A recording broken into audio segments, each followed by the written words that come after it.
Auditorio, saludamos con gusto en la línea telefónica al doctor Pedro Salazar Ugarte, él es director del Instituto de Investigaciones Jurídicas de la UNAM. Doctor, muy buenas tardes, gracias por estar con nosotros en el canal de la Asamblea. Al contrario, muy buenas tardes y gracias por la invitación.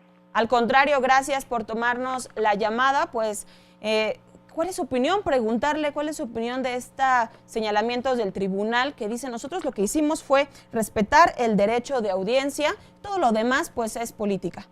Pues yo creo que se equivocan, es decir, su decisión es una decisión que va más allá del derecho de audiencia.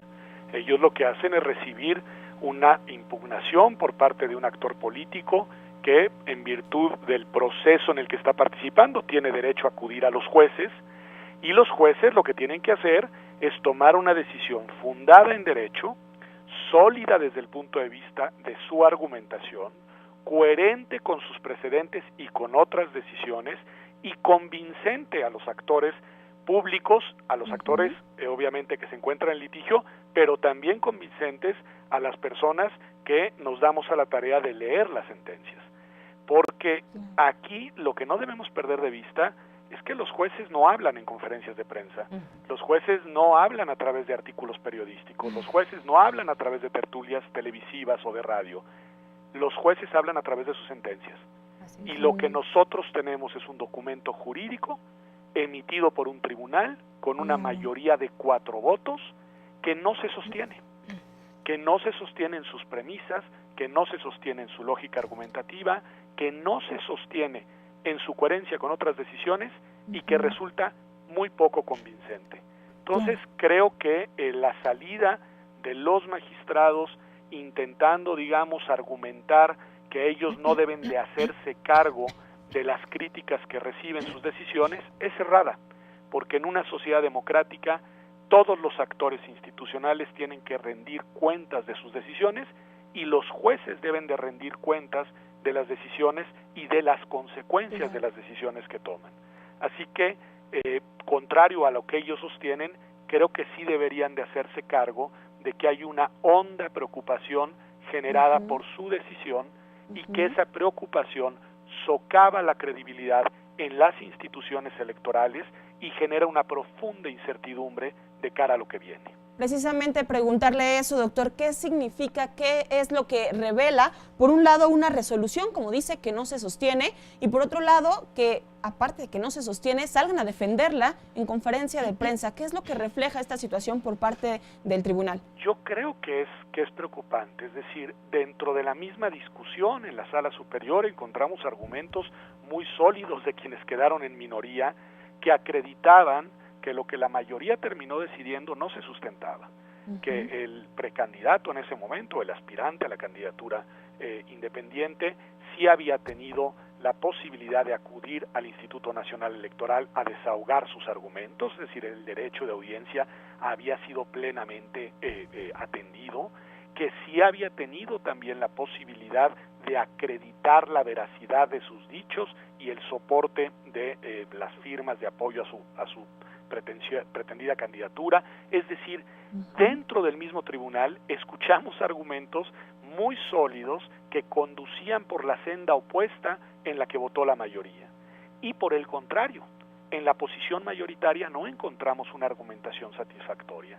Yo creo que de eso sí se tienen que hacer cargo con responsabilidad pública y se tienen que hacer cargo también desde el punto de vista de su misión, porque para colmo es un tribunal constitucional de última instancia, es decir, la decisión que adoptan no es revisable, y eso es de una gravedad enorme en cualquier estado constitucional.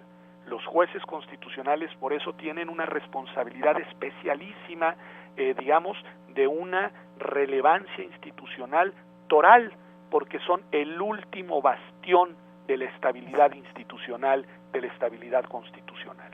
Así que si ellos fallan, lo que se pone en riesgo es al Estado constitucional en su conjunto, que es, me parece, lo que ha generado una muy justificada reacción en la opinión pública de preocupación, de crítica fundada y de exigencia de, digamos, un comportamiento distinto hacia adelante. Y vuelvo a decirlo, los jueces no tienen por qué salir a la prensa. Claro. Los jueces hablan por sus sentencias. Claro. Los argumentos de su decisión están plasmados en un documento que lleva sus firmas. Eso es lo que se tiene que sostener, no una argumentación o un contrapunto mediático que no está en su deber llevarlo a cabo y que creo que lejos de inyectarle solidez, legitimidad y credibilidad a su institución, la debilita. Claro. Qué bien lo dice, doctor. Muy buenas tardes. Le saluda Brenda Peña. ¿Qué tal, Brenda? Muy buenas tardes. La debilita y la refleja bastante debilitada, y esto a la ciudadanía nos da un eco tremendo de confusión y de incertidumbre de qué es lo que va a suceder con este mensaje o esta conferencia que dio el tribunal. ¿Cómo queda el INE o cómo le abona al INE? A ver, yo creo que aquí hay una situación que en verdad es lamentable. El INE no es perfecto, el INE ha tomado decisiones polémicas a lo largo de su historia y en los últimos meses, y el INE está además, digamos, expuesto a una sobrecarga de tareas en las cuales es difícil esperar que todos sus resultados y toda su gestión sean impecables. Pero en el caso concreto del procesamiento, revisión, validación, acreditación de los apoyos de las personas que aspiraron, no solo en este caso, sino en otros a la presidencia de la República y a diputaciones, etcétera, etcétera, a ser candidatos independientes, creo que el INE había realizado un trabajo técnicamente impecable. Y creo que logró acreditar, cosa que las autoridades normalmente no hacen, que algunas personas estaban intentando falsear sus elementos de prueba para poder aspirar a la candidatura, lograron demostrar en qué supuestos y con qué vías y de qué manera se estaban llevando a cabo estos actos digamos, estos actos ilegales y estos actos además, pues, falsos, digamos, ¿no? Falaces. Lograron llevar a cabo esa tarea y, sin embargo, el Tribunal Electoral, en vez de ser como debe ser, porque así lo mandata la ley, deferente con la autoridad administrativa, lo que hacen es cuestionar y, sin acreditar que el sujeto cumple con los requisitos, otorgarle o ordenar que se le otorgue un registro. Creo que eso afecta, digamos, incluso me parece que lastima el trabajo llevado a cabo por una serie de funcionarios de la autoridad electoral administrativa y, lamentablemente, de cara a la ciudadanía en general, pues también la debilita, la golpea. Es decir, no solamente el tribunal sale muy mal parado con esta decisión, sino que de manera indirecta también lastima al Instituto Nacional Electoral. Y lo que nosotros necesitamos son instituciones fuertes, instituciones sólidas, instituciones capaces de procesar la disputa por el poder político de manera ordenada, porque de eso depende una democracia y de eso depende la paz social. Claro.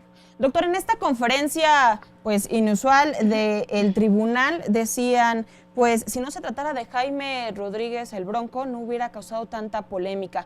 ¿Qué piensa usted al respecto? ¿Considera que esto ya es un tema politizado que atiende intereses políticos? A ver, yo creo que eso es absolutamente, y más que lo digan los jueces, es muy lamentable. Es decir, eso es totalmente equivocado. Aquel problema no es quién es la persona. De hecho, hay otra persona, otro aspirante, cuyo caso todavía sigue abierto. Y si el tribunal decidiera ese segundo caso de la misma manera y con los mismos argumentos que este primero, pues las críticas se mantendrían idénticas. Incluso si hubiera sido al revés y hubiera sido la otra persona y no el Bronco quien hubiera obtenido el registro por esta vía, la crítica se mantiene intacta, porque no se trata de quién es el sujeto, no se trata de cuáles son sus posiciones políticas, se trata de algo duro y puro. No acreditó el cumplimiento de los requisitos legales. Claro. Y el tribunal no puede inferir intuitivamente que quizá, tal vez, podrían haber llegado, porque el requisito es un requisito preciso, es una regla que te demanda que acredites fehacientemente un número puntual de firmas. Si falta una sola, claro, no puedes ser acreedor al registro, porque de eso se trata el principio de legalidad. Así es. El requisito se tiene que acreditar de manera probada, y la única que lo acreditó para la presidencia de la República es la candidata Margarita Zavala. Doctor, desde su amplia y reconocida experiencia, esto que por lo que se justifican los magistrados que se defendió su derecho de audiencia, y a propósito que hablábamos del caso del senador con licencia, pues el senador con licencia Armando Ríos Peter, ¿por qué no se le dio entonces al Bronco pues un espacio para que pudiera pues tener este derecho de audiencia y se le va directamente a la boleta? ¿No podría apelar algo en el mismo sentido Armando Ríos Peter? ¿Qué hay sobre ese derecho de audiencia y no cuál es esa línea fina en la que estamos parados? Pues es la mejor pregunta que le podría hacer usted o yo a los magistrados. No puede ser que en dos casos que son sustancialmente idénticos obtengan un tratamiento distinto. Lo primero que debe hacer un tribunal es ser coherente y consistente en sus decisiones. Es decir, lo menos que podemos esperar es que si sobre la mesa tienen dos expedientes que en lo fundamental son iguales, la decisión que adopten vaya en la misma dirección. En los dos casos, si tenían dudas sobre el correcto desahogo del procedimiento, debieron de haber ordenado la reposición del mismo. Así es. Devolver los expedientes al Instituto Nacional Electoral, como hicieron el caso del señor Ríos Peter, y esperar que viniera un desahogo de nuevo para volver a revisar la decisión de la autoridad administrativa. Lo que es increíble es que pudiendo haber hecho eso, que bueno, pues eso se hubiera podido aceptar, hubiera dilatado las cosas, algunos hubiéramos dicho que no era necesario, yo qué sé.